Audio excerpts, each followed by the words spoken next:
Hi everyone, what's up and welcome back to my channel. तो आज हम लोग चैप्टर पढ़ रहे हैं केमिकल बॉन्डिंग। ठीक है, तो सबसे पहले चैप्टर में बात कर लेते हैं केमिकल बॉन्ड क्या होता है। Chemical bond is force of attraction between constituents of chemical species. कोई भी अगर केमिकल स्पीशीज़ है, ठीक है, तो उनके बीच में कुछ फोर्सेज ऑफ अट्रैक्शन लग रहे होंगे। ठीक है, मोर स्पेसिफिकली कोई भी अगर केमिकल स्पीशीज़ है तो उसके जो कॉन्स्टिट्यूएंट्स होंगे वो कॉन्स्टिट्यूएंट्स एटम्स भी हो सकते हैं, मॉलिक्यूल भी हो सकते हैं और आयंस भी हो सकते हैं। तो कोई भी केमिकल स्पीशीज़ है उसके कॉन्स्टिट्यूएंट्स के बीच में जो फोर्स ऑफ अट्रैक्शन लग रहे होते हैं उसी को हम केमिकल बॉन्ड कहते हैं। इस चैप्टर में हमें majorly causal Lewis theory, VSEPR and valence bond theory और मॉलिक्यूलर ऑर्बिटल थ्योरी, ये तीन चीज़ें मेजरली हमें इस चैप्टर में पढ़नी है। ठीक है, स्टार्ट करते हैं पहले टॉपिक के साथ which is causal Lewis theory.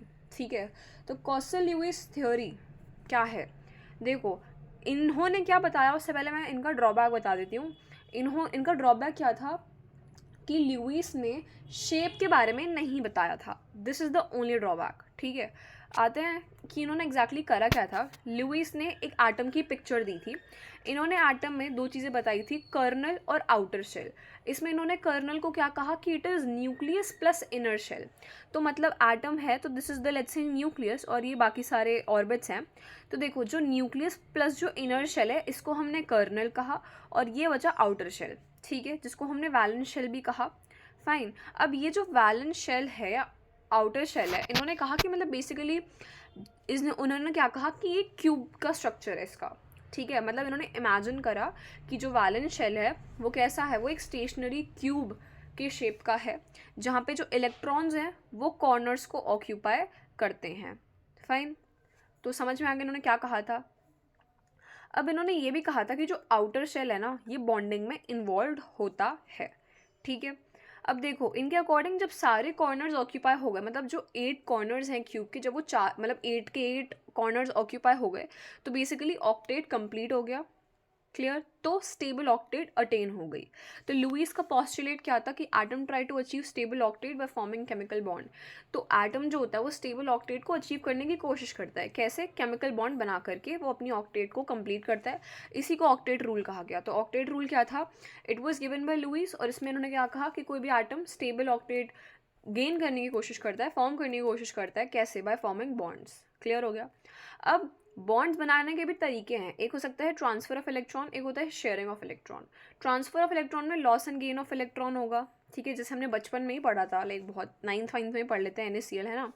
तो Na और Cl की कॉन्फिगरेशंस लिखते हैं। तो अगर मेरे को NaCl बनाना तो आई नो Na प्लस के फॉर्म में चाहिए और Cl माइनस के फॉर्म में चाहिए, सो दैट उनके बीच में बॉन्ड बन सके। तो यहाँ से एक इलेक्ट्रॉन चला जाएगा और वो क्लोरीन ले लेगा ताकि बॉन्ड बन जाए। क्लियर हो गया। नेक्स्ट बात करते हैं आयनिक या फिर इलेक्ट्रोवैलेंट बॉन्ड के बारे में। ठीक है, आयनिक बॉन्ड में क्या होता है, इलेक्ट्रॉन का लॉस या फिर गेन होता है। ठीक है, ionic bond is typically form between metal and non metal. जो एक आयनिक बॉन्ड होता है ना वो एक मेटल और एक नॉन मेटल के बीच में बनता है। ठीक है, शेयरिंग ऑफ इलेक्ट्रॉन दो तरीके से हो सकती है, एक होता है वन साइडेड, एक होता है two sided. One sided is coordinate या फिर डेटिव बॉन्ड और टू साइडेड मतलब कोवलेंट बॉन्ड। ठीक है, कोऑर्डिनेट बॉन्ड हमने पहले ही पढ़ रखा है। ठीक है, कोऑर्डिनेट बॉन्ड में क्या होता है, लाइक अगर फ्लोरीन है हमारे पास, ठीक है, तो 1 2 3 4 5 6 एंड 7, 1 2 3 4 5 6 एंड 7। हमें पता है फ्लोरीन को चाहिए एक और इलेक्ट्रॉन ताकि इसका ऑक्टेट कंप्लीट हो जाए and same goes for this one. ठीक है, तो इस तरीके से ये क्या कर लेते हैं, बॉन्ड बना लेते हैं। ये जो इलेक्ट्रॉन दिख रहा है आपको दो, तो इलेक्ट्रॉन का जो पेयर बन गया इसकी शेयरिंग हो जा रही है बीच में। क्लियर हो गया। अब इसी तरीके से जैसे हमने फ्लोरीन में देखा, मतलब F2 के केस में, ऐसे ही O2 में, N2 में, इन सब में भी यही होता है। अब एक नोट पॉइंट है जो क्वेश्चंस करने में काम आएगा, that is oxygen maximum of 3 bonds बना सकता है जिसमें 2 कोवलेंट और 1 कोऑर्डिनेट होगा। ठीक है, और नाइट्रोजन जो है वो मैक्सिमम ऑफ 4 बॉन्ड्स बना सकता है जिसमें 3 कोवलेंट और 1 कोऑर्डिनेट होगा। क्लियर हो गया। तो ऑक्सीजन मैक्सिमम 3 बॉन्ड्स बना सकता है, 2 कोवलेंट 1 कोऑर्डिनेट, और नाइट्रोजन जो होता है वो मैक्सिमम 4 बॉन्ड्स बना सकता है जिसमें से 3 कोवलेंट और 1 कोऑर्डिनेट होते हैं। क्लियर हो गया। ये आपको स्ट्रक्चर्स बनाने में हेल्प होगी इससे। ठीक है, एंड देन सिमिलरली अगर आप CO2 का स्ट्रक्चर बनाना चाहो, ठीक है, लुईस डॉट स्ट्रक्चर जो हमने 10th में भी पढ़ा होता है। ठीक है, सो आप क्या करोगे, कार्बन बना दो, 2 ऑक्सीजन बना दो। So you have 4 electrons here, you have 6 here, right. Now carbon को अपना ऑक्टेट कंप्लीट करना है तो वो 2 इलेक्ट्रॉन यहाँ से ले सकता है और 2 इलेक्ट्रॉन यहाँ से ले सकता है, इसमें 8 इलेक्ट्रॉन कंप्लीट हो गए। क्लियर हो गया। अब ऑक्सीजन क्या करेगा, 6 है, 2 और यहाँ से ले लेगा and same goes for this one. तो कुछ इस तरीके का स्ट्रक्चर आपको मिल जाएगा। क्लियर हो गया। अब देखो अगर इसी में आपसे बॉन्ड पेयर और लोन पेयर पूछ लिया जाए तो बॉन्ड पेयर इज ये जो आप लाइन देख रहे हो जो 2 इलेक्ट्रॉन्स के बीच में बना सकते हैं, ठीक है। तो यहाँ पे 4 लाइंस आपको दिख रही हैं, तो ये 4 बॉन्ड पेयर्स हो गए। और lone pair is 1 2 3 4 lone pairs हो गए। क्लियर हो गया। सो आई होप आपको ये भी समझ में आ गया होगा। फाइन। एंड देन N2O5 का स्ट्रक्चर अगर आपको बनाना हो तो कुछ इस तरीके से बन सकता है। अब देखो यहाँ पे like we have various questions जो कि आप एज होमवर्क कर सकते हो। सिंपल लुईस डॉट स्ट्रक्चर ही आपको बनाना है, ठीक है। एंड इसमें एक पॉइंट है कि the representation of a covalent bonding in a molecule is referred as Lewis dot structure. तो लुईस डॉट स्ट्रक्चर में हम क्या कर रहे हैं, हम बेसिकली एक कोवलेंट बॉन्ड को रिप्रेजेंट कर रहे हैं, ठीक है, किसी भी मॉलिक्यूल के अंदर। क्लियर हो गया। Then we come to a note point, which is in many cases multiple Lewis dot structure can be used to represent a single molecule. कई केसेस में क्या हो सकता है, एक ही सिंगल मॉलिक्यूल को रिप्रेजेंट करने के लिए multiple number of Lewis dot structures हम बना सकते हैं। ऐसे स्ट्रक्चर्स को हम रेजोनेटिंग स्ट्रक्चर कहते हैं और फिनोमेना को हम रेजोनेंस कहते हैं, ठीक है। इनमें से कोई भी स्ट्रक्चर रियल, एक्चुअल और एक्यूरेट नहीं होता, but like it is closer to the hybrid of all. जो रियल स्ट्रक्चर होगा, एक्चुअल स्ट्रक्चर होगा, वो hybrid of all the resonating structures होता है। क्लियर हो गया। अगर आपने ऑर्गेनिक पढ़ी होगी तो आप थोड़ा और ज़्यादा रिलेट कर पा रहे होगे स्टेटमेंट से, ठीक है। अब देखो जो ऑक्टेट रूल था कि भाई कोई एटम है वो इलेक्ट्रॉन्स को गेन या लूज़ कर रहा है या बॉन्ड बना रहा है ताकि वो अपनी ऑक्टेट को कंप्लीट कर सके, 8 इलेक्ट्रॉन्स को पूरा कर सके, ठीक है। इसमें लिमिटेशंस थी, जैसे कि कुछ कंपाउंड्स में जो सेंट्रल एटम होता है वो इनकम्प्लीट ऑक्टेट हो सकती है उसके पास, ठीक है, या फिर एक्सपैंडेड ऑक्टेट भी हो सकती है। मतलब कि वो हाइपरवेलेंट हो सकता है या फिर वो हाइपोवेलेंट हो सकता है। हाइपोवेलेंट मतलब कि 8 से ज़्यादा इलेक्ट्रॉन्स हो जाएं, और हाइपोवेलेंट मतलब 8 इलेक्ट्रॉन्स ना हो, मतलब इसकी ऑक्टेट कंप्लीट ना हो पाए। अब जैसे आप SF6 का एग्जांपल ले लो, यहाँ पे आप देख सकते हो जो सेंट्रल एटम है इस पर कितने इलेक्ट्रॉन्स आ गए, वो 2 4 6 8 10 12 इलेक्ट्रॉन्स का ही प्रेफरेबल होता है, नहीं हमें तो 8 चाहिए होता है ना ऑक्टेट कंप्लीट करने के लिए, तो ये हाइपरवेलेंट हो गया। क्लियर हो गया। एंड यहाँ पे अगर मैं BF3 का देखूँ तो BF3 में मुझे क्या दिख रहा है कि यहाँ पे बोरॉन सेंट्रल एटम है और उसका ऑक्टेट कंप्लीट करने के लिए 2 4 6 इलेक्ट्रॉन्स, आई नीड 2 मोर, तो यहाँ पे कम है, तो दिस इज हाइपोवेलेंट। क्लियर हो गया। फाइन। अब यहाँ पे अगर मुझसे बॉन्ड पेयर और लोन पेयर पूछे वो भी देख लेते हैं। बॉन्ड पेयर इज कि जब बॉन्ड बना तो कितने इलेक्ट्रॉन्स इन्वॉल्व हो रहे हैं, ठीक है, बट वहाँ यहाँ पे हम पेयर की बात करें तो 1 2 3 4 5 एंड 6। लोन पेयर कितने हैं, सेंट्रल एटम पे 0, क्योंकि इसके पास जितने इलेक्ट्रॉन्स थे वो सारे बॉन्डिंग में चले गए, ठीक है। सिमिलरली अगर मैं यहाँ पे बात करूँ तो बॉन्ड पे कितने हैं, 3 2 4 6 इलेक्ट्रॉन्स का मतलब 6 electrons are involve in bonding, ठीक है। और लोन पे सेंट्रल एटम पे 0, सारे इलेक्ट्रॉन्स जो है बॉन्डिंग में इन्वॉल्व हो गए। समझ में आ गया, ठीक है। सेकेंड जो ऑक्टेट रूल है वो ऑड इलेक्ट्रॉन मॉलिक्यूल्स पे एप्लीकेबल नहीं है। अगर मैं इनों का एग्जाम्पल देखूँ तो यहाँ पे नाइट्रोजन के पास 5 इलेक्ट्रॉन, ऑक्सीजन के पास 6 हैं। मुझे पता है नाइट्रोजन को 3 बॉन्ड चाहिए होते हैं, ठीक है। क्या यहाँ 3 बॉन्ड बन सकता है, अगर यहाँ 3 बॉन्ड में बनाने की कोशिश करूँ तो ऑक्सीजन हाइपरवेलेंट हो जाएगा, ठीक है, तो हम ऐसा नहीं कर सकते। तो जो ऑड इलेक्ट्रॉन मॉलिक्यूल्स होते हैं उनमें हम ऑक्टेट रूल को अप्लाई नहीं कर सकते। समझ में आ गया। थर्ड पॉइंट है ऑक्टेट रूल वो is based on inertness of noble gas. जो ऑक्टेट रूल था ना वो इनर्टनेस ऑफ नोबल गैस पे बेस्ड था, लेकिन बाद में ऐसा हो गया कि नोबल गैसेस भी कंपाउंड्स बना सकते थे अंडर स्पेशल कंडीशंस, जैसे कि जिनॉन के केस में देखा जाए, जिनॉन डायफ्लोराइड, ठीक है, xenon tetra and hexa fluoride के केस में, ठीक है। And then fourth point, geometry और shape of molecule can not be predicted. अब देखो भाई मतलब ऑक्टेट हम ज्योमेट्री और शेप ऑफ अ मॉलिक्यूल को प्रिडिक्ट नहीं कर सकते। समझ में आ गया। Next we have transition between main types of bonding. तो बॉन्डिंग हमें पता है एक आयनिक और कोवलेंट बॉन्ड होता है। देखो जब हम आयनिक बॉन्ड या फिर कोवलेंट बॉन्ड की बात कर रहे होते हैं तो कोई भी जो बॉन्ड होता है ना वो 100% आयनिक या 100% कोवलेंट नहीं होता, ठीक है। क्योंकि ऐसा होता है कि हर जो कोवलेंट बॉन्ड होता है उसमें कुछ आयनिक कैरेक्टर होता है और हर जो आयनिक बॉन्ड होता है उसमें कुछ कोवलेंट कैरेक्टर होता है। समझ में आ गया, ठीक है। नेक्स्ट हम बात करते हैं इलेक्ट्रोनेगेटिविटी के बारे में। Electronegativity is basically what, the ability of an atom to attract shared pair. मतलब कोई भी अगर एटम है वो किसी भी शेयर्ड पेयर को कितना अट्रैक्ट कर सकता है, उसकी एबिलिटी को हमने इलेक्ट्रोनेगेटिविटी बोला, ठीक है। For example fluorine, oxygen, nitrogen, chlorine, हमें पता है कि इलेक्ट्रोनेगेटिव एटम्स हैं, ये शेयर्ड पेयर को अट्रैक्ट करते हैं। लाइक लेट्स अगर कोई भी एक मॉलिक्यूल बन रहा है AF, तो फ्लोरीन क्या है, इलेक्ट्रोनेगेटिव, तो अगर मेरे को डाइपोल शो करना हो तो कुछ इस तरीके से हम शो करते हैं, ठीक है। नेक्स्ट बात करते हैं, दो टाइप के कोवलेंट बॉन्ड्स होते हैं, non polar covalent bond and polar covalent bond. Non polar covalent bond में क्या होता है, these are form between atoms with similar electronegativity. जिन भी एटम्स की सिमिलर इलेक्ट्रोनेगेटिविटी का मतलब molecule will contain the same atom, right, तभी तो सिमिलर इलेक्ट्रोनेगेटिविटी होगी। फाइन, तो नॉन पोलर कोवलेंट बॉन्ड कब होगा, जब जो एटम्स उनकी सिमिलर इलेक्ट्रोनेगेटिविटी हो, ठीक है। These are form between atoms of different electronegativity and such bonds can be represented by dipole. तो पोलर कोवलेंट में क्या होगा, ऑपोजिट हो जाएगा, डिफरेंट एटम्स से बने हुए होंगे, लाइक दे हैव, मतलब एटम्स जिनकी डिफरेंट इलेक्ट्रोनेगेटिविटी हो, ठीक है। और उसी बेसिस पे हम डाइपोल को शो करते हैं, जैसे अभी हमने AF वाला एग्जाम्पल देखा था वो। Then we have a note point, polarity in a covalent bond is measured by its dipole movement. अगर आपको पोलैरिटी चेक करनी है तो बेसिकली आपको डाइपोल मूवमेंट देखना पड़ेगा, ठीक है, मतलब डाइपोल वेक्टर आपको चेक करना पड़ेगा, ठीक है। पोलैरिटी क्या है, separation of a charge leading to molecule और its chemical groups have dipole movement with negative charge and positive charge. इसको क्या यहाँ पे लिखा है, will see with examples, you'll understand it better that way, ठीक है। लेट्स से आपके पास कोई मॉलिक्यूल है AB, इसने अपना एक इलेक्ट्रॉन दिया, इसने अपना एक इलेक्ट्रॉन दिया, एंड इनके बीच में बॉन्ड बन गया, ठीक है। मैंने कहा B ज़्यादा इलेक्ट्रोनेगेटिव है, तो B ज़्यादा इलेक्ट्रोनेगेटिव होने का मतलब आप ना वेक्टर बनाओगे, एरो उसका B की तरफ होगा, तो ये कुछ इस तरीके से बन जाएगा।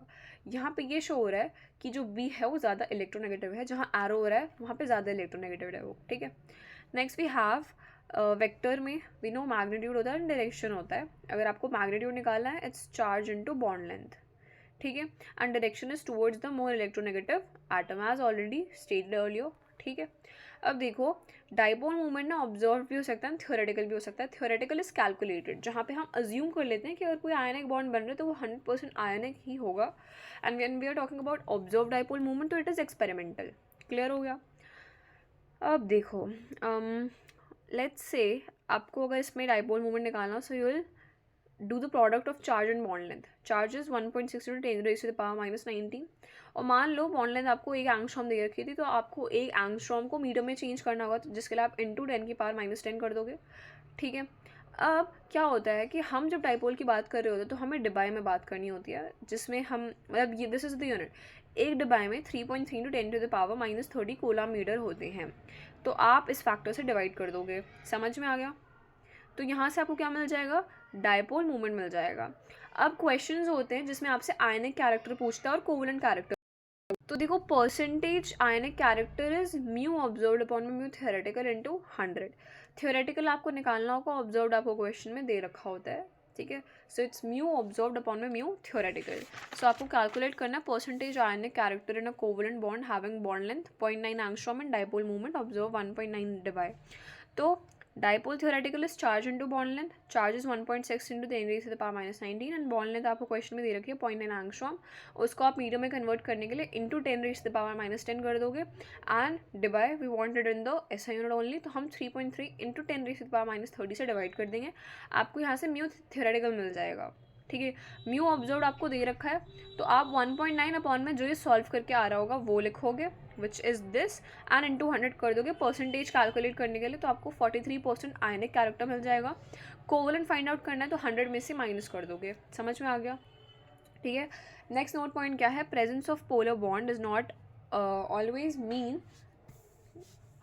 Always mean that molecule will be polar. तो अगर पोलर बॉन्ड है तो इसका ज़रूरी ये मतलब नहीं है कि वो मॉलिक्यूल भी पोलर होगा। पोलैरिटी किस पे डिपेंड करती है, नेट डाइपोल मूवमेंट पे डिपेंड करती है, which is given by the vector sum of all the dipole of all the bond pair movement and lone pair movement present in a molecule. अब let's say आपके पास है BeCl2, ठीक है, and if I draw the structure of it, तो कुछ इस तरीके से बनता है, जहाँ पे आप देख सकते हो क्लोरिनस इलेक्ट्रोनेगेटिव वेक्टर इधर, इसका वेक्टर इधर। अब दो वेक्टर सेम मैग्नीट्यूड और ऑपोजिट डायरेक्शन में, तो वो कैंसिल कर देंगे एक दूसरे को, ठीक है। तो यहाँ पे नेट जो डाइपोल मूवमेंट हुआ वो ज़ीरो हो गया। जहीं भी आपका नेट डाइपोल मूवमेंट ज़ीरो होगा तो नॉन पोलर होगा वो, ठीक है। एंड जहाँ भी म्यू जो नेट है वो नॉट इक्वल्स टू ज़ीरो, तो that is a polar molecule. Clear हो गया, fine. Now mu net is greater than, okay fine. अच्छा, एनसीईआरटी के 2 क्वेश्चन है, मतलब इट इज़ अज्यूम कि आपको पता हो, but still although BCl bond is polar, ठीक है, whereas BCl3 is non polar. देखो BCl3 के केस में नॉन पोलर क्यों है, क्योंकि यहाँ पे नेट वेक्टर कैंसिल हो जाते हैं, मतलब ये Cl इधर है, ये इधर है, इनका नेट आएगा इधर, और ये Cl का है वेक्टर इधर, तो ये दोनों हो जाएंगे कैंसिल। तो म्यू नेट क्या आ गया इसमें, 0। और मैंने आपसे क्या कहा था अभी 1 सेकेंड पहले कि म्यू नेट 0 मतलब क्या, नॉन पोलर। समझ में आ गया। वेयरएज यहाँ पे ऐसा नहीं होता, यहाँ पे mu net not equals to 0 तो पोलर हो गया। Now NH3 is more polar than NF3, ठीक है। ऐसा क्यों है, बिकॉज NH3 के केस में क्या हो रहा है कि जितने भी जो बॉन्ड मूवमेंट है और लोन पेयर मूवमेंट है वो सेम डायरेक्शन में है, ठीक है, और ऐसा केस NF3 के केस में नहीं होता। मतलब ये जो सीधी एग्जाम्पल, ज़्यादा इलेक्ट्रोनेगेटिव की तरह गए, नेट ऊपर आया, और NF3 के केस में कुछ इस तरीके से। समझ में आ गया, fine. Next we come to case number 2, covalent character and ionic bond, ठीक है। इसमें क्या है, देखो भाई, एक जो कटायन होता है और एक जो अनायन होता है, उसमें क्या रहता है कि कटायन स्मॉलर इन साइज होता है, अनायन लार्जर साइज में होता है। चार्ज डेंसिटी क्या होता है, चार्ज अपॉन में साइजेस, चार्ज डेंसिटी। तो जिसका साइज़ छोटा है उसकी चार्ज डेंसिटी ज़्यादा होगी, मतलब जो चार्ज डेंसिटी कटायन की है वो ज़्यादा होगी when compared with anion. That's why cation pull stronger होगा। मतलब ऑब्वियस ही बात है, मतलब मान लो तुम्हारे पास न्यूक्लियस है, इलेक्ट्रॉन जो है वो नंबर ऑफ शेल्स कम है, तो इलेक्ट्रॉन के ऊपर न्यूक्लियर फोर्सेस ज़्यादा होंगी। वही लॉजिक है यहाँ पे साइज़ छोटा है तो कटायन का पुल ज़्यादा स्ट्रॉन्ग होता है as compare to anion. Anion में जो पुलिंग है एक तरीके से उतनी स्ट्रॉन्ग नहीं होती, तो अनायन काफ़ी ईजिली डिस्टॉर्ट हो जाता है, ठीक है। तो जो डिस्टॉर्शन होता है अनायन का, उसी को हमने पोलराइजेशन बोला है, ठीक है। अब पोलराइजेशन का सिग्निफिकेंस क्या है, पोलराइजेशन की वजह से इलेक्ट्रॉन डेंसिटी इंक्रीज हो जाती है किन्हीं भी 2 एटम्स के बीच में। अब फिजान रूल क्या होता है, इंपॉर्टेंट है। फिजान रूल में एक्सटेंट ऑफ पोलराइजेशन के बारे में बात की गई है, which is directly proportional to covalent character. अब देखो पोलराइजेशन, पोलराइजिंग पावर हम कटायन में बात करेंगे और पोलराइजेबिलिटी अनायन में बात करेंगे, ठीक है। अब दोनों में क्या रहता है कि will understand this more better with questions. Cation के केस में जो पोलराइजिंग पावर होती है वो डायरेक्टली प्रोपोर्शनल है चार्ज के, इन्वर्सली प्रोपोर्शनल है साइज के, और polarizability of anion directly proportional to charge and size, ठीक है।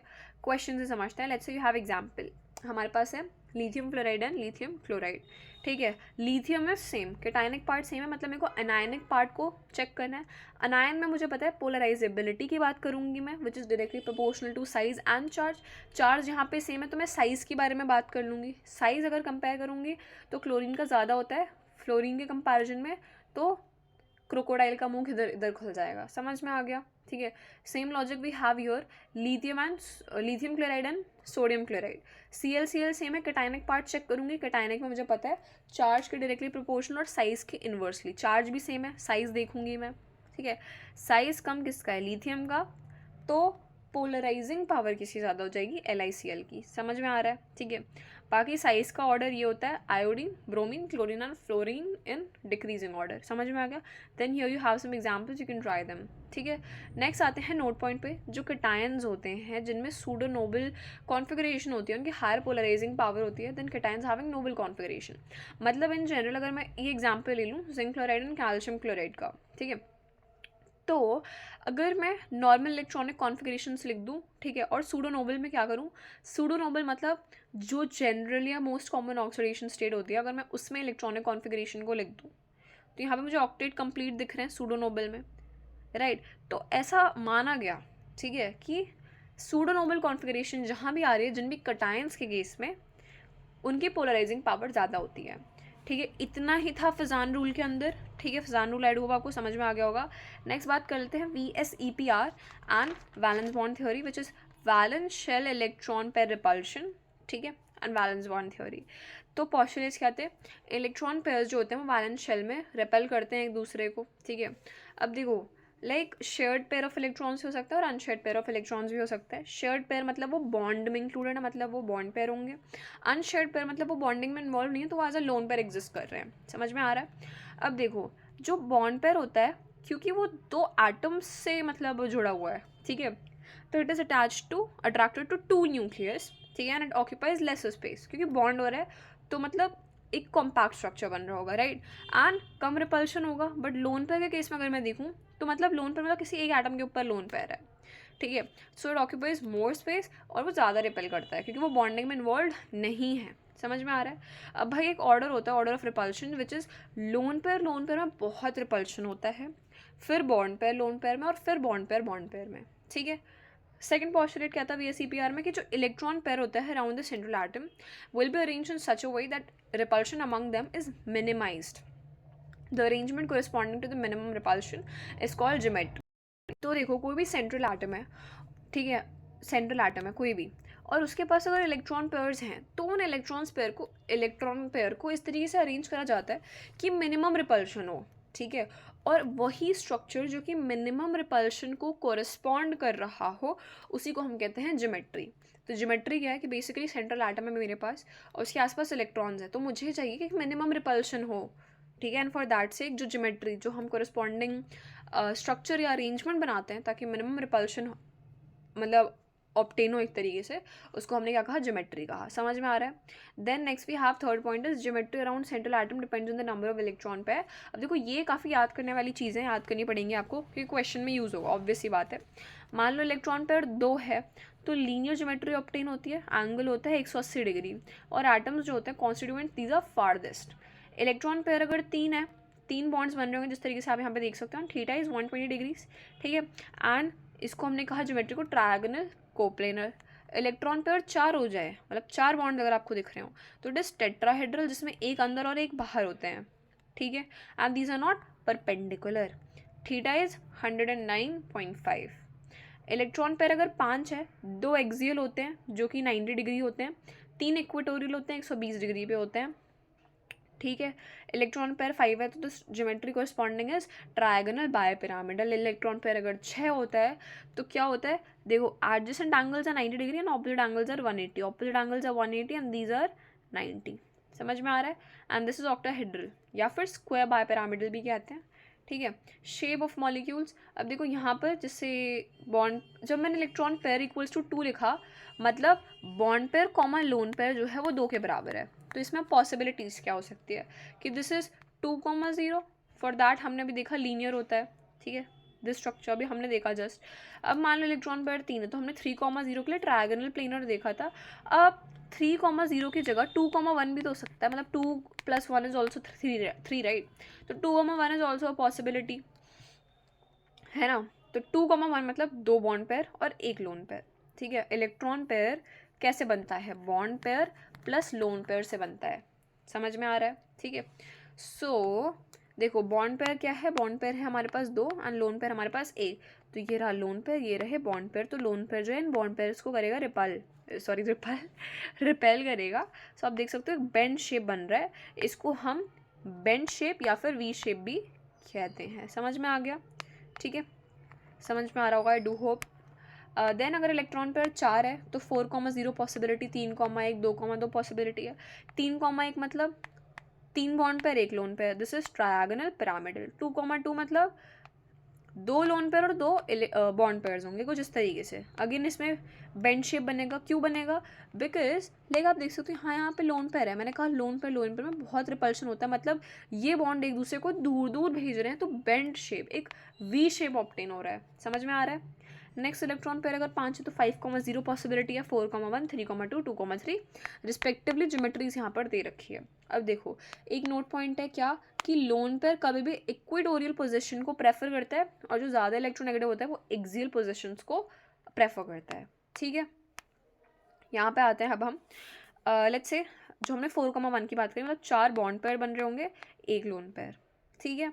तो यहाँ पे आपको कैसा स्ट्रक्चर देखने को मिल रहा है, सीसॉ स्ट्रक्चर कहते हैं इसको हम, ठीक है। अब तुम्हें जिस एंगल से सीसॉ लग रहा हो भाई देख लो, मतलब you have to learn this right. And then you have 3,2 which is T. 3,2 मतलब 3 बॉन्ड पेयर 2 लोन पेयर, तो इनका थोड़ा सा रिपल मतलब वो रहेगा, रिपल करेंगे तो ये स्ट्रेट बॉन्ड्स आ जाएंगे एंड दिस इज टी। तो मतलब this is quite easy. And 2,3 is linear, ठीक है। 2,3 का थोड़ा सा मैं देखती हूँ वो रहता है कॉन्फ्लिक्ट ऑफ आइडिया, क्या कहूँ, मतलब I don't remember the exact word at this moment, but मतलब लीनियर की जगह भी कई बार कहीं कहीं कुछ अलग भी होता है, मैंने देखा है। सो यहाँ पे आप देख सकते हो 2 बॉन्ड पेयर है और 3 लोन पेयर, ठीक है, and the structure is linear, मतलब ये फारदेस्ट हो गए, ठीक है। And then further we have electron pair अगर 6 है तो पॉसिबिलिटी 6,0, 5,1 एंड 4,2। 5,1 में क्या रहता है, यहाँ पे मतलब 5 बॉन्ड पेयर है, एक लोन पेयर, ठीक है। एंड देन 4,2 स्क्वायर प्लेनर, यहाँ पे मतलब 4 बॉन्ड पेयर और 2 लोन पेयर होगा इस तरीके से, ठीक है। लोन पेयर दूर रखेंगे ताकि हम रिपल्शन अवॉइड कर सकें, समझ में आ रहा है, ठीक है। अच्छा, नेक्स्ट एक एग्जांपल देखते हैं। NH3 अगर है मेरे पास और मेरे को n कैलकुलेट करना है, मतलब n is the number of electron pair in a central atom. अब देखो यहाँ पे तो चलो मुझे पता चल रहा है कि बॉन्ड पेयर 5 है और लोन पेयर 1 है, तो मुझे पता है कि जो मेरा इलेक्ट्रॉन पेयर होता है वो bond pair plus lone pair होता है, तो मुझे दिख रहा है ये 5 है bond pairs and lone pair is 1 which gives you electron pair as 6, getting. तो यहाँ पे तो चलो दिख रहा है, बट इसका ना एक फॉर्मूला होता है, so you can go for that and that's going to help you in questions in different sections of this chapter also। जैसे कि मतलब n का फॉर्मूला होता है 1/2 valence electron plus number of monovalent surrounding atom. Monovalent surrounding atom मतलब hydrogen और halogen जैसे, ठीक है। और प्लस माइनस चार्ज, अगर माइनस चार्ज है तो उतना प्लस कर दो और अगर माइनस में चार्ज है तो उतना ऐड कर दो, समझ में आ रहा है। Let's you have example of NH3। तो यहाँ पे सेंट्रल एटम तुम्हारा n है which is having 5 valence electrons, मतलब n का atomic number is 7, so if you write the electronic configuration it is 2,5। तो वैलेंस इलेक्ट्रॉन कितने हो गए 5, फॉर्मूले में पुट कर दो। Number of monovalent surrounding atom, monovalent surrounding atom क्या हो सकता है, हाइड्रोजन हो सकता है, हैलोजन हो सकते हैं। यहाँ पे हाइड्रोजन है, number of we are talking about, so it's going to be 3 and charge it is neutral, so 0, so 5 + 3 is 8 / 2 is 4। तो यहाँ पे कितना आ गया इलेक्ट्रॉन पेयर, 4 आ गया। अब यहाँ पे पॉसिबिलिटी कितनी हो सकती है, 4,0, 3,1, ठीक है, 2,2। तो हमने ऊपर ही पढ़ लिए सारे, क्लियर हो गया। SO4 2- के केस में देख लो 1/2, सेंट्रल एटम पे कितने वैलेंस वो है वैलेंस इलेक्ट्रॉन 6। मोनोवेलेंट एटम है, नहीं है, ऑक्सीजन मोनोवेलेंट एटम नहीं होता। -2 का चार्ज है तो +2 कर दो, 6 और 2 8/2 is 4, तो बॉन्ड पर 4, लोन पर 0 and you can make the other possibilities also, getting. फिर जो मैंने आपको भी बताया उसी पे सारे क्वेश्चन आप ट्राई आउट कर सकते हो इफ़ यू वांट टू, ठीक है। I can not B wasting my time just in that. अच्छा ठीक है, नोट पॉइंट, अगर इलेक्ट्रॉन पेयर 7 हो जाए तो 2 ही पॉसिबिलिटी होती है, 7,0 एंड 6,1, ठीक है। 7,0 इज पेंटागनल बाइपिरामिडल, ठीक है, एंड 6,1 इज अच्छा हाँ 6,1। अब देखो इसमें भी 2 पॉसिबिलिटी होती है, मतलब अगर तुम्हारा सराउंडिंग एटम फ्लोरीन हो जाए तो वो डिस्टॉर्टेड ऑक्टाहेड्रल होगा, अगर सराउंडिंग एटम में फ्लोरीन नहीं है तो वो परफेक्ट ऑक्टाहेड्रल हो जाएगा, समझ में आ रहा है, ठीक है। सो 6,1 में क्या केस है, अगर सराउंडिंग एटम फ्लोरीन हो जाए तो डिस्टॉर्टेड ऑक्टाहेड्रल, अगर नहीं है तो परफेक्ट ऑक्टाहेड्रल हो जाएगा, समझ में आ रहा है। नेक्स्ट बात करते हैं वैलेंस बॉन्ड थ्योरी के बारे में। वैलेंस बॉन्ड थ्योरी में we are talking about the formation of diatomic molecule. कोई भी डायाटॉमिक मॉलिक्यूल कैसे बनता है, like H2, F2, HF, HCl etcetera, so we are talking about that in VBD। अगर मैं H2 कंसिडर कर लूँ तो आई कैन सी 2 आइटम्स है मेरे पास हाइड्रोजन के, ठीक है। तो इसमें 2 केसेस बना सकते हैं, very far and very near, इस तरीके से, ठीक है। तो मतलब इसमें हम अट्रैक्शन और रिपल्शन के बारे में बात कर रहे होंगे। लाइक अगर तुम्हारे पास हाइड्रोजन का आइटम है, this is nucleus and this is the electron, एक ही इलेक्ट्रॉन होता है क्योंकि, एंड सिमिलरली तो तुमने यहाँ पे बना लिया। तो अगर बहुत फार हो जाए न्यूक्लियस और इलेक्ट्रॉन तो उनके बीच में कोई भी इंटरेक्शन नहीं होगी, ठीक है। एंड देन अगर वो क्लोजर आएँ तो उनमें अट्रैक्शंस आएंगी, रिपल्शंस भी आ सकते हैं। तो देखो अगर किसी भी मॉलिक्यूल को एग्जिस्ट कराना है ना, तो जो फोर्स ऑफ अट्रैक्शन है वो रिपल्शन से ज़्यादा होने चाहिए, ठीक है, फाइन। एंड इक्विलिब्रियम स्टेज पर फोर्स ऑफ अट्रैक्शन और फोर्स ऑफ रिपल्शन बराबर होना चाहिए and then the bond can be formed, समझ में आ रहा है, ठीक है। अब एक ग्राफ सा दे रखा है, इसमें पोटेंशियल एनर्जी वर्सेस डिस्टेंस का ग्राफ है ये, ठीक है। सो कैसा सा ग्राफ बनता है ये, I will just draw it up here, ठीक है। यहाँ पे है पोटेंशियल एनर्जी, यहाँ पे है डिस्टेंस, ठीक है। So it is something like this, ठीक है, मतलब मोर अप्रोप्रिएट यही है, ठीक है। सो यहाँ पर पोटेंशियल एनर्जी, अच्छा यार ये भी नहीं है, sorry, this is just this, ठीक है, कुछ इस तरीके का है। तो देखो ये पॉइंट, ये दिस पॉइंट, अगर मैं इसको यहाँ कनेक्ट कर दूँ, मतलब डॉटेड लाइन सी बनाऊँ अगर मैं ये, ठीक है। तो देखो ये जो डिस्टेंस है, ये वाला distance, this is the bond length, ठीक है। एंड ये जो पॉइंट है बेसिकली यहाँ पे स्टेबल इक्विलिब्रियम एग्जिस्ट कर रहा है, ठीक है। एंड ये जो डिस्टेंस है it is the bond energy, ठीक है। एंड यहाँ पर बेसिकली अगर पोटेंशियल एनर्जी नेगेटिव हो जाए तो force of attraction, potential energy positive हो जाए तो फोर्स ऑफ रिपल्शन, एंड अगर ज़ीरो हो जाए तो कोई भी फोर्स नहीं लग रही। समझ में आ रहा है, ठीक है। सो इसमें यही था। फर्दर आ जाते हैं इक्विलिब्रियम स्टेज या फिर जो बॉन्डेड स्टेज होती है, वहाँ पर कोई भी दो आइटम्स के बीच में होती है ओवरलैपिंग, ठीक है।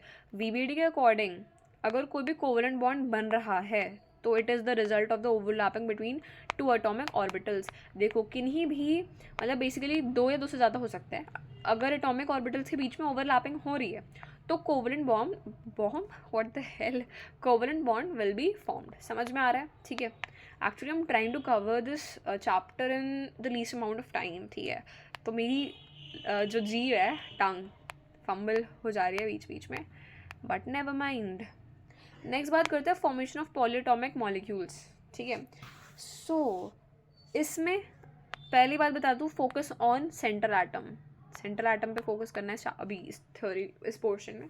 Example you have CH4, CH4 is tetrahedral, ठीक है। एंड अगर मैं क्या करूँ, मैं इसमें कार्बन का एटॉमिक नंबर कितना है 6, ठीक है। तो अगर मैं इसका इलेक्ट्रॉनिक कॉन्फ़िगरेशन लिखूँ which is 1s2 2s2 2p2, ठीक है। तो अगर मैं S और P ऑर्बिटल्स को बना दूँ तो S में 2 इलेक्ट्रॉन है, P में 2 है, दिख रहा है आपको, ठीक है। तो ये दिख गया। चलो अब हमने क्या लिखा है, number of orbital with unpaired electron equals to the number of covalent bond. देखो जितने ऑर्बिटल में इलेक्ट्रॉन अनपेयर्ड होगा उतने नंबर ऑफ कोवलेंट बॉन्ड्स बनेंगे। तो ये तो भाई ग्राउंड स्टेट में कुछ ये हालत थी ऑर्बिटल्स की। एक्साइटेड स्टेट में क्या होगा, S का एक इलेक्ट्रॉन उड़ के यहाँ चला जाएगा। अब S हाफ फिल्ड हो गया, P भी हाफ फिल्ड हो गया। मुझे पता है S और P जो है अगर कोई हाफ फिल्ड है मतलब तो काफ़ी स्टेबल होते हैं, है ना। तो एक्साइटेशन हमें करना होगा तो कोवलेंट बॉन्ड लाइक फॉर्म हो सकते हैं, ठीक है। तो अब ये जो चीज़ हमने पढ़ी इसमें हमें कुछ क्लियर कट बात पता नहीं चली। तो बेसिकली अगर कोई भी पॉलीएटॉमिक मॉलिक्यूल है, मुझे उसकी फॉर्मेशन की बात करनी है, उसका कॉन्सेप्ट समझना है, तो मुझे हाइब्रिडाइजेशन समझनी पड़ेगी ताकि मैं उसका शेप समझ सकूं और कैसे वो फॉर्म हो रहा है वो समझ सकूं, ठीक है।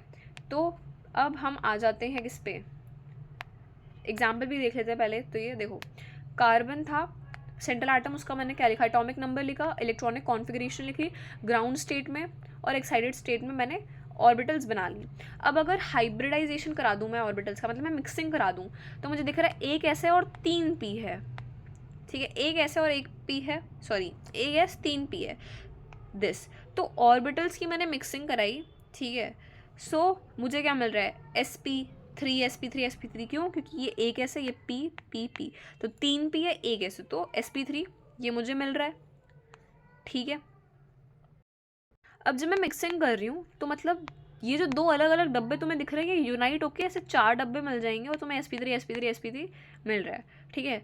तो S की कितनी पॉसिबिलिटी है, 25% और P की 75%। मतलब तुम देख रहे हो ना, एक ऐसा है 3 P है और मेरे को टोटल 100% अगर चाहिए तो मतलब ये 25% रहा होगा, क्योंकि ये क्या है 1/4 ऑफ द टोटल है ना।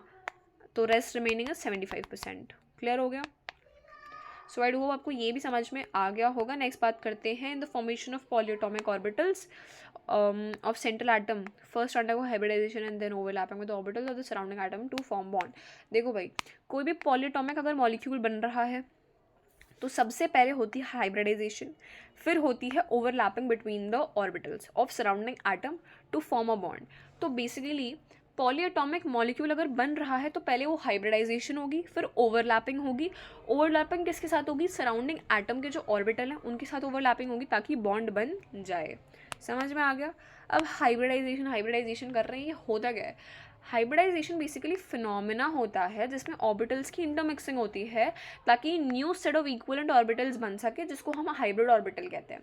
तो क्या है हाइब्रिडाइजेशन, एक फिनोमेना है। किसका फिनोमेना, जिसमें ऑर्बिटल्स की इंटरमिक्सिंग हो रही है ताकि इक्विवेलेंट ऑर्बिटल्स बन सके, जिनको हमने हाइब्रिड ऑर्बिटल कहा। समझ में आ रहा है, फाइन। एंड जो चीज़ अभी हमने समझी थी सेम थिंग, नथिंग मच। इसको अभी हम एक ट्रिक से देख लेंगे, ठीक है। अब देखो, लेट्स से आपको sp बनाना है, सो s is this circular structure, p is like this, sp2, तो px और py इस तरीके से, मतलब ये एक्सप्लेन में एक्स एक्सिस और वाई एक्सिस में, ठीक है। एंड अगर आपके पास s है और px py pz मिल जाए तो यू गेट sp3, ठीक है। ये एग्जैक्टली क्या है वो हम यहाँ पे समझ जाएंगे अभी, या हियर, ठीक है। So what we have now is hybrid orbitals are used to form single bond, sigma bond and keeping lone pairs. तो मतलब ठीक है, हाइब्रिडाइजेशन अगर आप करा रहे हो, so here you can see sigma bond है, यहाँ भी सिग्मा बॉन्ड है, यहाँ सिग्मा बॉन्ड है विद लोन पेयर, ठीक है, ये सारी चीज़ें। तो कोऑर्डिनेट बॉन्ड में single bond is sigma and double bond जहाँ देखिए मतलब पाई बॉन्ड, ठीक है। एंड अब अगर NH3 का स्ट्रक्चर मैं देखूँ, ठीक है, NH3 का मैं स्ट्रक्चर देखूँ, so here I have H N H and H, ठीक है। So here I have 3 sigma bonds and nitrogen के ऊपर एक लोन पेयर रह गया। एक लोन पेयर मतलब 2 इलेक्ट्रॉन, क्लियर है। आगे बात करते हैं 7 स्टार। भाई ऐसा क्या लिखा है मैंने, ये number of hybrid orbitals equals to the number of atomic orbitals जो कि मिक्स होंगे, मतलब, ठीक है। सो जो नंबर ऑफ हाइब्रिड ऑर्बिटल्स होते हैं वो नंबर ऑफ एटॉमिक ऑर्बिटल्स के बराबर होते हैं जो इंटरमिक्स होते हैं, ठीक है। मतलब मेरे को पता है electron pair is bond pair plus lone pair, ठीक है। तो अभी हमने ऊपर एक n निकालने का फॉर्मूला पढ़ा था, क्या था वो था 1/2 number of valence electron plus number of monovalent atoms and plus minus charge, यही पढ़ा था ऊपर अभी मैंने, उससे मेरे को n मिल जाएगा। अब अगर तुम्हारा n2 आता है तो हाइब्रिडाइजेशन होगी sp, ज्योमेट्री होगी लीनियर, 3 पे sp2 ज्योमेट्री ट्राइगोनल प्लेनर, 4 पे sp3 टेट्राहेड्रल, 5 पे sp3d ट्राइगोनल बाइपिरामिडल, 6 पे sp3d2 ऑक्टाहेड्रल स्ट्रक्चर, 7 पे sp3d3 पेंटागोनल बाइपिरामिडल तुम्हें मिल जाएगा। समझ में आ रहा है, ठीक है। अप्लाई कैसे करते हैं वो देख लेते हैं। मान लो भाई तुम्हें इतनी तिगड़मबाजी नहीं करनी, मतलब इतना तुम्हें सॉल्व नहीं करना, ठीक है, because mains is about saving your time and तुम उसे मैथ्स में कंज्यूम करो, फिजिक्स में कंज्यूम करो, राइट। तो देखो NH3 में I have 1/2 valence electron is 5, monovalent atom कितने हैं 3, चार्ज तो कोई है नहीं तो 0, तो 5 + 3 8/2 इज व्हाट 4, n अगर 4 तो उससे कॉरस्पॉन्डिंग हाइब्रिडाइजेशन sp3 ज्योमेट्री है टेट्राहेड्रल। क्या आंसर है यस, समझ में आ रहा है, ठीक है। दिस इज नथिंग मच, इसी ट्रिक से भाई तुम सब निकाल सकते हो। एक और एग्जांपल ले लो SO42- का 1/2 number of valence electron is 6, monovalent है ही नहीं, -2 का चार्ज उतना प्लस कर दो, तो 6 और 2 8/2 इज 4, तो 4 पे sp3 है। समझ में आ रहा है, सॉरी, ठीक है। So here you have a lot of question and आप ट्राई आउट कर सकते हो, ठीक है। Okay, now types of overlapping, ठीक है, टाइप्स ऑफ ओवरलैपिंग के बारे में हम बात कर रहे हैं। तो देखो ऑर्बिटल्स, मतलब हम किस बेसिस पे कर रहे हैं, 2 बेसिस होते हैं हमारे पास, एक होता है ऑर्बिटल्स की ओरिएंटेशन, एक होता है साइन के बेसिस पे। तो सबसे पहले बात करते हैं कि अगर मेरे को ओवरलैपिंग के टाइप्स बतानी है, and first of all with orientation, तो एक तो हो सकता है हेड ऑन, दूसरा हो सकता है पैरेलल। हेड ऑन को हम एक्सियल भी कहते हैं, पैरेलल को हम लेटरल भी कहते हैं या लैटरल, जो भी कह लो, ठीक है। हेड ऑन जो होता है वो अलॉन्ग द इंटरन्यूक्लियर एक्सिस होता है, एंड पैरेलल जो होता है वो परपेंडिकुलर द इंटरमॉलिक्यूलर एक्सिस होता है, ठीक है। मतलब along axis is like this, जैसे आप यहाँ पे देख सकते हो, ये S है 2 और ये S और PX है, ठीक है। And when we are talking about lateral, तो it is perpendicular to the inter nuclear axis. तो तुम देख सकते हो ये है axis and PY, these are perpendicular to the axis, ठीक है, समझ में आ गया। अब देखो Z is the inter nuclear axis, तो PZ हेड ऑन होता है, PX is parallel, PY is parallel, याद कर लो इसको। हेड ऑन और पैरेलल के बीच में डिफरेंस देख लेते हैं। तो हेड ऑन में देख लिया, along the inter nuclear axis overlap करेंगे, पैरेलल में परपेंडिकुलर होगा to the inter nuclear axis, ठीक है। टाइप्स SS SP PP, और PP पैरेलल में भी होता है, तो it exist for both cases, head on also and parallel also, ठीक है। एंड हेड ऑन में बॉन्ड कैसा होता है सिग्मा, पैरेलल में होता है पाई बॉन्ड, ठीक है। मैक्सिमम 2 बन सकते हैं, यहाँ पे मैक्सिमम 1 बन सकता है। नोट पॉइंट क्या है, strength of covalent bond depends on the extent of overlapping. कोई भी अगर कोवेलेंट बॉन्ड है ना, तो उसकी स्ट्रेंथ किस पे डिपेंड कर रही है, एक्सटेंट ऑफ ओवरलैपिंग पे डिपेंड कर रही है, ठीक है। हेड ऑन की हायर एक्सटेंट होती है ओवरलैप करने की, ठीक है, तो जो सिग्मा बॉन्ड होता है वो स्ट्रॉन्गर होता है देन द पाई बॉन्ड, ठीक है। तो हमने कहा सिग्मा बॉन्ड जो है वो स्ट्रॉन्गर है when compared with pi bond. ऐसा क्यों है? बिकॉज देखो, strength of covalent bond depends on the extent of overlapping, head on having higher extent of overlapping। head on में मैंने किसकी बात करी? सिग्मा बॉन्ड की बात करी। head on में क्या हो रहा है? ओवरलैपिंग काफ़ी ज़्यादा एफिशिएंट है और एक्सटेंड जो काफ़ी ज़्यादा है, हायर एक्सटेंट ऑफ ओवरलैपिंग है, जिसकी वजह से मतलब स्ट्रेंथ ऑफ कोवलेंट बॉन्ड ज़्यादा हो रही है, ठीक है, एंड सिग्मा बॉन्ड स्ट्रॉन्गर हो रहा है when compared with pi bond. मतलब समझ में आ गया होगा आई होप, ठीक है। Next we have extent of overlap. Okay, अगर मेरे को एक्सटेंट ऑफ ओवरलैप कंपेयर करने को आ जाए क्वेश्चन में, ठीक है, कैसे करेंगे? देखो, एन जितना छोटा होगा उतनी अच्छी ओवरलैपिंग होगी। हाँ, एन छोटा है तो इसमें ओवरलैपिंग ज़्यादा हो जाएगी। समझ में आ रहा है? यहाँ पे एन डिफरेंट है पर ऑर्बिटल सेम है, ठीक है, तो ऑर्बिटल जहाँ सेम हो गया हम उसको प्रेफर कर देंगे, ठीक है। सो अगर एन सेम डिफरेंट सबशेल तब क्या करेंगे? देखो सेम एन तो देखो सब में सेम दिख रहा है मेरे को, ठीक है, एंड मेरे को दिख रहा है यहाँ पे पी पी है, ये एस पी है और एस एस है। तो अगर मैं इन दोनों में कंपेयर करूँ तो पी पी ज़्यादा होगा as compare to S P, ठीक है, क्योंकि अगर एन सेम है और डिफरेंट सबशेल हो जाए तो जहाँ सेम होगा वो ज़्यादा हायर एक्सटेंट होगा उसका। यहाँ पे अगर मैं देखूँ तो देखो एस पी और एस एस इज दिस, इसमें एक्सटेंट कम होगा when compared with S P. समझ में आ रहा है? ठीक है,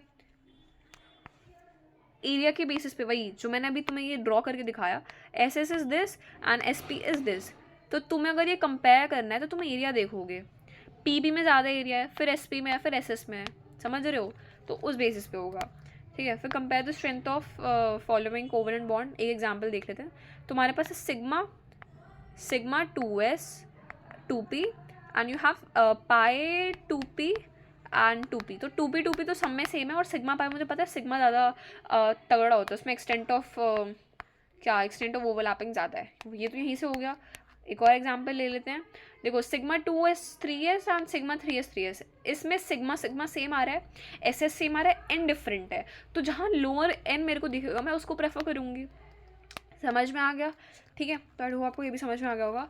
एंड यार if you guys are watching this video, like it's a very humble request कि आप सब्सक्राइब कर दो, बेल आइकन दबा दो and you share this video with your friends, ठीक है, जिसके साथ भी शेयर करना है करो, ठीक है, because it literally takes a lot of efforts to get a video for you, ठीक है, मतलब इतना कंटेंट एंड ऑल। तो please like if you subscribe it's just free of cost, so it would be a great help, you know, मतलब motivation मिलता है यार आगे चीज़ें तुम्हारे लिए लाने के लिए। सो it would be great, you know, if you do that.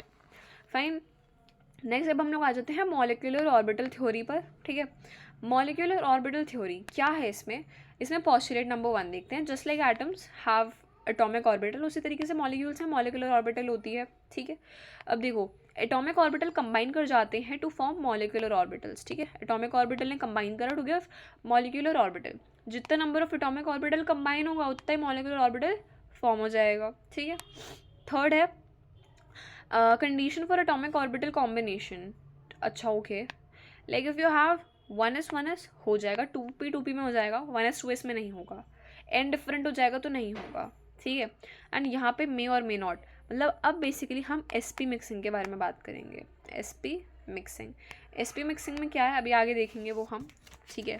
Let's say अगर same orientation along the axis है, like you have px py pz, तो px इज फेवरेबल, मतलब same orientation, px same orientation, preferable x y नहीं, x z नहीं, क्यों?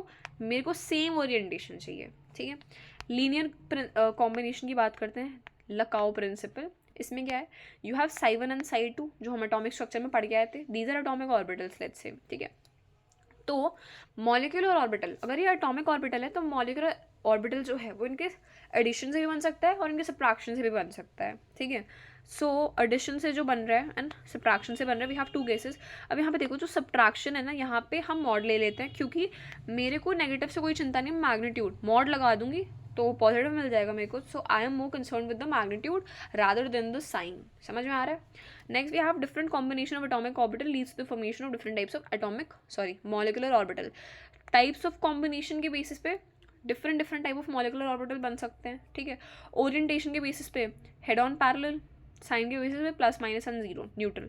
सो जो plus minus यहाँ पे ऊपर जो मैंने साइन के बारे में बात करी थी, एक second let me just find it here. So it is basically what it is this constructive and destructive interference. Constructive जहाँ ऐड हो जाएगा, डिस्ट्रक्टिव जहाँ पे माइनस हो जाएगा. ठीक है. हेड ऑन में देखो, लाइक कंस्ट्रक्टिव हेड ऑन हो सकता है, constructive parallel, destructive head on and destructive parallel हो सकता है. ठीक है. Further we have on the basis of interference of electron waves, two types of molecular orbital are possible. दो टाइप की molecular orbital possible होते हैं, bonding and anti bonding molecular orbital. Bonding किसकी वजह से बन रहा है? कंस्ट्रक्टिव इंटरफेरेंस की वजह से. एंटी बॉन्डिंग बन रहा है डिस्ट्रक्टिव इंटरफेरेंस की वजह से. बॉन्डिंग मॉलिक्यूलर ऑर्बिटल में we have psi1 + psi2, anti bonding में psi1 - psi2. ठीक है. बॉन्डिंग नाम से पता चल रहा है ज़्यादा स्टेबल होंगे, जो जितना स्टेबल होता है उसकी एनर्जी उतनी कम होती है. ठीक है. एंटी बॉन्डिंग में स्टेबल कम, एनर्जी ज़्यादा, इन्वर्सली प्रोपोर्शनल का रिश्ता है उनके बीच में. ठीक है. बॉन्डिंग में इलेक्ट्रॉन डेंसिटी ज़्यादा होती है. क्यों? बिकॉज एडिशन हो रहा है. कंस्ट्रक्टिव मतलब कुछ कंस्ट्रक्टिव के कुछ बना, घटा नहीं. बट एंटी बॉन्डिंग के केस में इलेक्ट्रॉन डेंसिटी कम हो जाएगी. क्यों? क्योंकि सब्ट्रैक्शन हो रहा है. समझ रहे हो? ठीक है. कंस्ट्रक्टिव इंटरफेरेंस के केस में psi1 + psi2 = psi1² + psi2². ठीक है. एंड कंस्ट्रक्टिव इंटरफेरेंस अगर करा रहे हैं किन्हीं भी दो वेव्स का, तो जो एक्स्ट्रा इलेक्ट्रॉन डेंसिटी है वो कितने फैक्टर से है? 2 psi1 psi2 से. ठीक है. देन क्या है? Molecular orbital can be filled with electrons like atomic orbital by following some set of rules. तो जैसे मैं एटॉमिक ऑर्बिटल भर रही हूँ, सिमिलर वे में मैं लाइक सिमिलर ग्राउंड्स पर मॉलिक्यूलर ऑर्बिटल को भी भर सकते हैं. कुछ सेट ऑफ रूल्स हैं उन्हें फॉलो करके. ठीक है. Electronic configuration of molecule. So energy level of molecular orbitals. Example, अगर मेरे पास A2 है, ये एक होमोन्यूक्लियर डायटोमिक मॉलिक्यूलर. डायटोमिक दिख रहा है. होमोन्यूक्लियर का मतलब एटम सेम है. ठीक है. अब मान लो ये जो A है इसका एटॉमिक नंबर 1 से लेकर के 10 तक के बीच में, तो इसमें 1s 2s 2p होंगे, राइट. 3s 3p तो होगा नहीं. ठीक है. तो यहाँ पर कुछ पॉसिबिलिटीज़ हैं, मतलब बेसिकली मैं इसके इलेक्ट्रॉनिक कॉन्फिगरेशन को लिख सकती हूँ. ठीक है. अब यहाँ पे भी ना कंडीशंस होती हैं, वो हम अब देखेंगे. एक जगह हो सकती है sp मिक्सिंग और एक जगह हो सकती है कि sp मिक्सिंग ना हो, है ना. sp मिक्सिंग कहाँ नहीं होती? जहाँ पे n एक जो है वो 14 से बड़ा हो जाए. ठीक है. एंड sp मिक्सिंग कहाँ होगी? 14 से कम पे या एग्जैक्टली 14 पे. तो sp मिक्सिंग जहाँ पे नहीं होती वहाँ पे इलेक्ट्रॉनिक कॉन्फिगरेशन क्या होती है?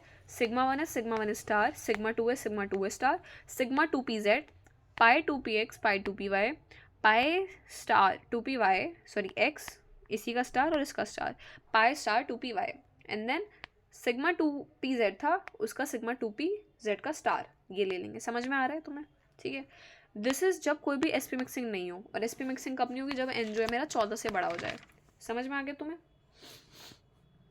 और sp मिक्सिंग अगर हो जाएगी तो याद करने का तरीका क्या हो सकता है कि तुम इसको शिफ्ट कर दो. तो तुम देख सकते हो σ1 है σ1 star, this 2s 2s star, फिर pi 2px, pi 2py, and then you have σ2pz, and then you have this same thing, and lastly इसका स्टार जो यहाँ पे था. समझ में आ गया?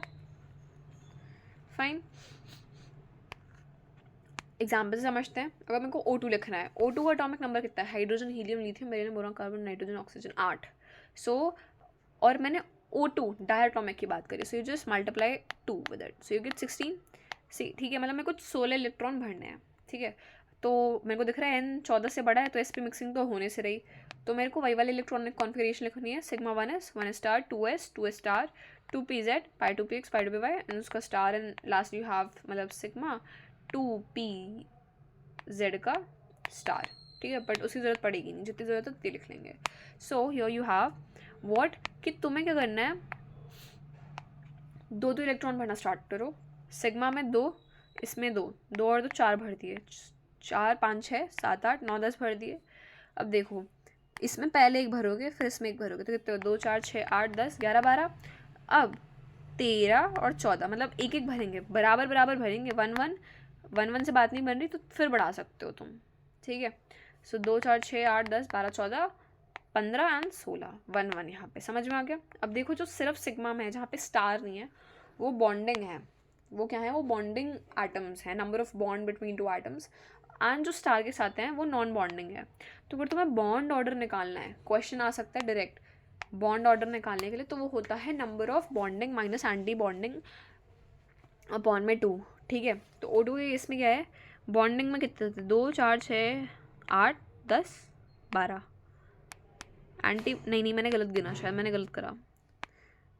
2 4 6 7 8 9 10, 10 माइनस एंटी बॉन्डिंग में 2 4 6 by 2, so this is 4 by 2 which is 2। तो बॉन्ड ऑर्डर कितना आ गया ऑक्सीजन के केस में 2। समझ में आ गया?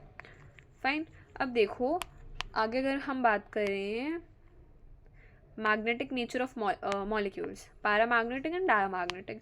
भाई सिंपल समझ लो, पैरामैग्नेटिक मतलब अनपेयर्ड इलेक्ट्रॉन की वजह से होगा, डायामैग्नेटिक मतलब पेयर्ड इलेक्ट्रॉन की वजह से होगा। Paramagnetic attracted to metal, diamagnetic not attracted to metal, reason being this only, presence of unpaired and paired electrons। ठीक है। इलेक्ट्रॉनिक कॉन्फिगरेशन अगर मैं किसी भी मॉलिक्यूल की लिखती हूँ, so I can determine its magnetic nature and bond order. ठीक है। अगर बॉन्ड ऑर्डर किसी केस में 0 हो जाए तो मतलब मॉलिक्यूल एग्जिस्ट नहीं करता। ऐसा कब होता है? मान लो अगर तुम हीलियम 2, नियॉन 2, जेनॉन 2 इस तरीके से अगर तुम निकालो है ना, क्रिप्टन 2, ऐसे केस में तो बॉन्ड ऑर्डर 0 ही आता है। तो मतलब उनका उनका डायाटॉमिक फॉर्म एग्जिस्ट नहीं कर रहा। ठीक है, उनका क्या एग्जिस्ट नहीं कर रहा? मोर स्पेसिफिकली मैं कह सकती हूँ उनका होमोन्यूक्लियर डायाटॉमिक मॉलिक्यूल एग्जिस्ट नहीं कर रहा। समझ में आ गया तुम्हें? फाइन। अब एक ट्रिक है, मान लो n अगर 14 हो जाए, 14 हो जाएगा, मतलब नाइट्रोजन 7 है तो N2 इज़ 14, बॉन्ड ऑर्डर 3 होगा। ठीक है। और उससे ऊपर जाओ 13 के तो -0.5 कर दो, एंड उससे नीचे जाओ 15 पे तो -0.5 कर दो। मतलब एक एक स्टेप ऊपर जा रहे हो तो एक एक बार ये माइनस करते रहो, एक एक बारी तुम नीचे जा रहे हो एक एक बार ये माइनस करते जाओ। समझ में आ रहा है? ठीक है। तो उससे तुम्हें बॉन्ड ऑर्डर पता चल जाएगा। फाइन। और ये तुम 8 से लेकर के 20 तक के लिए कर सकते हो। फाइन। अब next we have bond parameters. अब जैसे बॉन्ड ऑर्डर मैंने कैलकुलेट कर लिया, तो तुमसे क्वेश्चन में ऑर्डर ऑफ बॉन्ड एनर्जी पूछ सकता है, कोई भी 4 एटम देखे, मॉलिक्यूल्स देखे, कुछ भी देखे। ठीक है। Bond order directly proportional to bond energy and stability और इनवर्सली प्रोपोर्शनल होता है बॉन्ड लेंथ के। मतलब बॉन्ड ऑर्डर ज़्यादा तो बॉन्ड लेंथ कम होती है। समझ में आ रहा है? फाइन। बॉन्ड लेंथ अगर कम है मतलब एटम्स कैसे हैं पास, तो बॉन्ड ऑर्डर कैसा हो जाएगा? ज़्यादा। ठीक। एंड सेम ग्राउंड्स पे क्वेश्चन है, आपसे हो जाएगा। ठीक है। मुझे लगता नहीं है कि मतलब नहीं होगा। एज एन ये भी समझा दिया मैंने, एंटी बॉन्डिंग बॉन्डिंग कैसे देखना है। बॉन्डिंग इज नॉन स्टार वाले, ठीक है, and anti bonding is with star वाले। समझ में आ रहा है? समझ में आ गया? ठीक है। देन वी हैव, अच्छा मान लो कोई भी 2 मॉलिक्यूल तुम्हें दे दे, उसमें बॉन्ड ऑर्डर सेम है, तो जो number of electron anti bonding में होगा, number of electron and anti bonding inversely proportional to stability. मतलब अगर किसी में एंटी बॉन्डिंग वाले जो इलेक्ट्रॉन है वो ज़्यादा हो जाएं, किसी में अगर एंटी बॉन्डिंग वाले इलेक्ट्रॉन ज़्यादा हो जाएंगे तो उसकी जो स्टेबिलिटी है ना वो कम हो जाएगी। समझ में आ गया? ठीक है। फाइन। देन आगे बढ़ते हैं। ये क्वेश्चन मुझे लगता है कर लोगे यार, तुम्हें बस बॉन्ड ऑर्डर निकालना है। ठीक है, and then you can do it. अब देखो यहाँ पे +1 आ रहा है, तो मतलब 7 दूनी 14, -1 13 के लिए कर लेना, इसमें 15 के लिए कर लेना, इसमें 14 के लिए कर लेना। एंड ये मेन से क्वेश्चन है तो तुम्हें ये कर लेनी चाहिए। ठीक है। डाउट होगा कमेंट सेक्शन में पूछ सकते हो, आई डेफिनेटली रिप्लाई, मैं कर देती हूँ भाई हमेशा।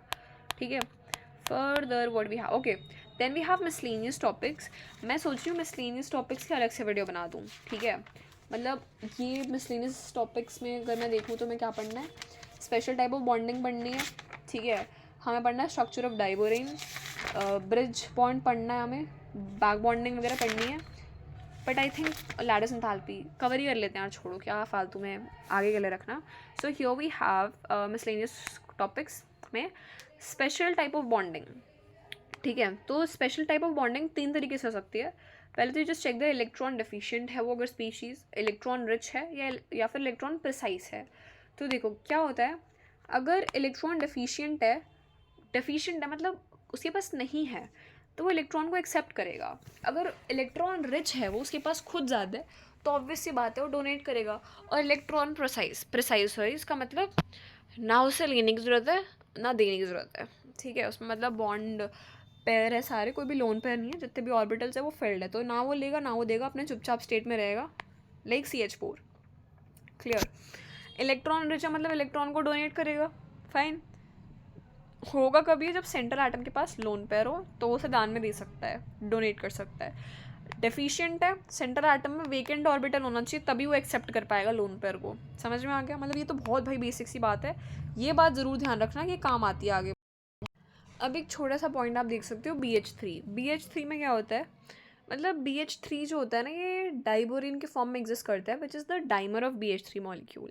लाइक अगर BH3 प्लस BH3 है मेरे पास, तो अगर मैं यहाँ से एक हाइड्रोजन इसको दे दूँ तो ये क्या हो जाएगा, BH4 माइनस, एंड ये क्या हो जाएगा, B प्लस H2।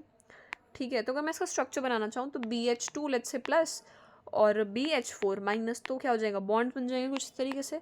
इसे हम कहते हैं ब्रिज बॉन्डिंग। इसे हम क्या कहते हैं, इसे हम कहते हैं ब्रिज बॉन्डिंग। अगर मैं स्ट्रक्चर ऑफ डाइबोरेन के बारे में बात करूँ तो दो टाइप्स के बॉन्ड होते हैं। एक होते हैं टर्मिनल BH बॉन्ड्स, जैसे मुझे यहाँ दिख रहा है टर्मिनल BH बॉन्ड, ये BH बॉन्ड है, BH बॉन्ड, ये BH बॉन्ड्स दिख रहे हैं मेरे को। एक है BHB बॉन्ड। BHB बॉन्ड मतलब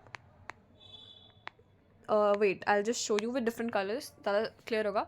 टर्मिनल बॉन्ड मतलब BH, ये टर्मिनल बॉन्ड है, ठीक। एंड फिर मैंने क्या बोला, फिर मैंने बोला bridge BHB bond which is this. समझ में आ गया? ठीक है, तो दो टाइप के बॉन्ड है, terminal BH bond and bridge BHB bond. ठीक है, BH बॉन्ड जहाँ भी आपको दो सेंटर दो इलेक्ट्रॉन दिखे, ठीक है, वो होगा। एंड जहाँ पे आपको तीन सेंटर दो इलेक्ट्रॉन दिखे, वहाँ पे क्या होगा, ब्रिज BHB बॉन्ड होगा, जिसको हमने बनाना बॉन्ड कहा। ये जो BHB बॉन्ड तुम्हें दिख रहा है बनाना बॉन्ड है, this is banana bond. Clear हो गया? Fine. So this is banana bond, तीन सेंटर दो electron, and here you have two centre two electron. ठीक है, देखो, an electron deficient species can form following types of interaction. कोई भी अगर इलेक्ट्रॉन डेफिशिएंट है, मतलब उसको चाहिए, तो वेकेंट ऑर्बिटल होना चाहिए। तो क्या किस तरीके से वो इंटरेक्शंस कर सकता है? पहला, coordinate bond with electron rich, जिसके पास इलेक्ट्रॉन है उसके साथ कोऑर्डिनेट बॉन्ड बना ले, या तो बैक बॉन्डिंग करा ले। बैक बॉन्डिंग में क्या होगा, pi interaction between two adjacent atoms, one with vacant orbital and the other with unshared electron पे। तो पाई इंटरेक्शन हो जाएगा दो एडजेसेंट एटम्स के बीच में, ठीक है, one with vacant orbital and the other with unshared electron pair. Obviously बात है, जिसके पास इलेक्ट्रॉन का पेयर है अनशेयर्ड, मतलब लोन पेयर है, इसके पास वेकेंट ऑर्बिटल है, तो मतलब जो लोन पेयर है वो वेकेंट ऑर्बिटल में दे सकता है, तो ये क्या हो जाएगी, बैक बॉन्डिंग हो गई। ठीक है, और ये दो एडजेसेंट एटम्स के बीच में होगी। ठीक है, समझ में आ गया? And then what we have third point is bridge bonding, जिसमें डाइमर या फिर पॉलीमर फॉर्मेशन होता है। डाइमर, ट्राइमर, पॉलीमर कुछ भी हो सकता है। क्लियर हो गया? ठीक है, फाइन। नेक्स्ट हम बात करेंगे types of bridge bond. Bridge bond कैसे हो सकता है? एक हो सकता है डाइबोरेन, हाँ डाइबोरेन, जिसमें BH3 can form it's dimer. ठीक है, and then we have AlCl3 के केस में where it can make dimer, it can also make dimer. ये क्या हो रहा है पेन को? तो देखो, अभी BH3 का केस तो हमने देख लिया, अब हम AlCl3 का केस देख लेते हैं। So like if you draw the structure of AlCl3 का डाइमर, मतलब so you draw it like this, you have Al here, Cl, यहाँ पे वीकेंट ऑर्बिटल है, Cl ने अपने लोन पेयर इसको दे दिए, यहाँ वाले Cl ने इसको लोन पेयर दे दिए वीकेंट ऑर्बिटल में। तो तुम्हें दिख रहा है स्ट्रक्चर, क्वाइट क्लियर पिक्चर है ये, तो तुम्हें समझ में आ रहा है क्या हो रहा है। ठीक है, अब यहाँ पे भी अगर तुम देखो तो कुछ इस तरीके का स्ट्रक्चर बन रहा है, दिस। ठीक है, तो बेसिकली जो AlCl3 का डाइमर होता है वो क्या होता है, Al2Cl3, the way in which BH3 का क्या होता है, B2H6। ठीक है, समझ में आ गया? And then we have something important कि अगर सराउंडिंग एटम में हाइड्रोजन हो तो लोन पेयर 0, हाइड्रोजन होगा तो 3 सेंटर 4 इलेक्ट्रॉन सिस्टम क्रिएट होगा। ठीक है, ठीक है। अब देखो, BH3 तो डाइमर बना रहा है B2H6, बट जो BlCl3 है ये डजंट फॉर्म डाइमर, ये डाइमर नहीं बना रहा। क्यों? Due to back bonding it doesn't form dimer. जहाँ पे बैक बॉन्डिंग हो रही है तो वहाँ पे डाइमर कैसे बन जाएगा? इसका वेकेंट ऑर्बिटल जो है यहाँ पे लोन पेयर को दे सकते, तो यहाँ पे तो बैक बॉन्डिंग हो गई, तो डाइमर तो नहीं बनने वाला। ठीक है, then what we have consequences of back bonding. तो ठीक है, मतलब here we are going to talk about Lewis acid and Lewis base. Lewis acid में क्या होता है, इलेक्ट्रॉन डेफिशिएंट होंगे, और जो इलेक्ट्रॉन रिच होंगे, व्हाट द हेल, जो अरे जो इलेक्ट्रॉन रिच होंगे वो क्या होंगे, वो होंगे लुईस बेस। ठीक है, तो अब देखो BF3, BCl3, BBr3, BI3, इन सब में तुम्हें वेकेंट ऑर्बिटल्स दिख रहे हैं, है ना? तो ये क्या है, ये लुईस एसिड है, क्या है, इलेक्ट्रॉन डिफिशिएंट है, ठीक है। तो भाई मेरे को लुईस एसिड स्ट्रेंथ कंपेयर करनी हो भाई, ये मेंस में आ रखा है तो रट लेना इस ऑर्डर को, BI3 BBr3 BCl3 and BF3, ठीक है। F is the most electronegative among them, ठीक है, फाइन। एंड ये आया कैसे, ठीक है। तो देखो यहाँ पे 2p 2p है, यहाँ पे 2p 3p है, 2p 4p है, 2p 5p है, तो यहाँ पे डेफिशिएंसी बढ़ते जा रही है ना, इंक्रीजिंग ऑर्डर में, तो उसी बेसिस पर ये। अब देखो इन बोरॉन ट्रायाहेलाइड्स, ठीक है, BX3, the acidic strength is somewhat reduce buy back bonding interactions. देखो जो भी तुम्हें BX3 टाइप्स के स्ट्रक्चर्स दिख रहे हैं, इनमें जो एसिडिक स्ट्रेंथ होती है ना, वो बैक बॉन्डिंग की वजह से रिड्यूस हो जाती है, ठीक है, between the boron and halogen. The back bonding is most effective with fluorine, back bonding सबसे इफेक्टिव होती है फ्लोरीन के साथ, ठीक है। So it is least acidic, ठीक है। बोरॉन फ्लोरीन के साथ सबसे ज़्यादा अच्छी बैक बॉन्डिंग है, तो इट इज़ लीस्ट एसिडिक, ठीक है। And shape and geometry is also affected buy back bonding, जो शेप है ज्योमेट्री वो भी अफेक्ट हो जाते हैं बिकॉज ऑफ बैक बॉन्डिंग, ठीक है। बैक बॉन्डिंग मतलब सेंट्रल एटम का lone pair given to the vacant orbital with the of the surrounding, ठीक है। अब देखो मैंने एक वन शॉट लिया था पीरियोडिक प्रॉपर्टीज़ वाला, उसका लिंक मैं डिस्क्रिप्शन में दे दूँगी। And also one more thing कि मैंने पीरियोडिक प्रॉपर्टीज़, हैलोअल्कीन, हैलोअरीन, केमिकल काइनेटिक्स, ये चैप्टर हो गया, ऑर्गेनिक में भी चैप्टर्स हो गए, मतलब आप चेकआउट कर सकते हो चैनल पे, मैंने बहुत सारे चैप्टर्स पढ़ाए हुए हैं 11th 12th के, ठीक है, तो आप चेकआउट कर सकते हो। तो पीरियोडिक प्रॉपर्टी वाले चैप्टर में मैंने आयनाइजेशन एंथैल्पी और इलेक्ट्रॉन गेन एंथैल्पी को काफ़ी डिटेल में समझाया था, ठीक है। यहाँ पे क्या है थोड़ा सा देख लेते हैं। आयनाइजेशन एंथैल्पी मतलब energy required to remove electron, electron को निकालने के लिए जो एनर्जी लग रही है दैट इज आयनाइजेशन एंथैल्पी, ठीक है। And energy required to gain electron, electron को गेन करने में जो एनर्जी रिक्वायर्ड है that is electron gain enthalpy, but electron gain enthalpy is not exactly energy, ठीक है, कुछ और होता है, वो आप पीरियोडिक प्रॉपर्टीज़ में चेकआउट कर सकते हो, ठीक है। देन हम बात करते हैं लैटिस एंथैल्पी के बारे में। लैटिस एंथैल्पी क्या है, देखो लैटिस फॉर्मेशन में energy change is lattice enthalpy, मतलब कोई भी अगर लैटिस बन रहा है, लैटिस क्या होता है, अब lattice the arrangement of ionic solid, कोई भी आयोनिक सॉलिड का जो अरेंजमेंट होता है उसको लैटिस कहते हैं। अब ये जो लैटिस का फॉर्मेशन है उसमें कुछ एनर्जी में चेंजेस आ रहे होंगे, कुछ एनर्जी रिक्वायर्ड हो रही होगी, रिलीज हो रही होगी, कुछ भी हो सकता है, right, that is lattice enthalpy, ठीक है। and it is the most important criteria for ionic bond formation, that is lattice enthalpy, ठीक है, मतलब आयनिक बॉन्ड बनेगा तो लैटिस एंथैल्पी भी फॉर्म होती है, ठीक है। And then we have lattice enthalpy depend किस पे करती है, product of charges what, cation का और अनायन का, ठीक है। And it is inversely proportional to the sum of radii किसका, केटायन का और एनायन का, समझ में आ गया, ठीक है। तो देखो अगर आपको कंपेयर करना है लैटिस एंथैल्पी, तो या तो आप सम ऑफ रेडिया देख लो या तो तुम चार्जेस देख लो, यहाँ पे चार्जेस तो सेम है मेरे ख्याल से, ठीक है। तो तुम किससे कंपेयर करोगे, inversely proportional to the sum of radii से चेक कर लोगे, जिसका रेडिया ज़्यादा उसकी लैटिस एंथैल्पी कम होगी, ठीक है। बाकी तुम ये देख सकते हो साइज का ऑर्डर ये पहले बता दिया था। So with this we complete our chapter, hope आपको समझ में आ गया होगा। कोई भी डाउट आप कमेंट सेक्शन में पूछ सकते हो, विद क्वेश्चंस हमने करा है, क्वेश्चंस आपको होमवर्क में भी दे रखे हैं, आप कर सकते हो, ठीक है। And again if you are new to my channel make sure you subscribe, hit the bell icon, share with your friends and like कर देना। And thanks for watching and bye for now.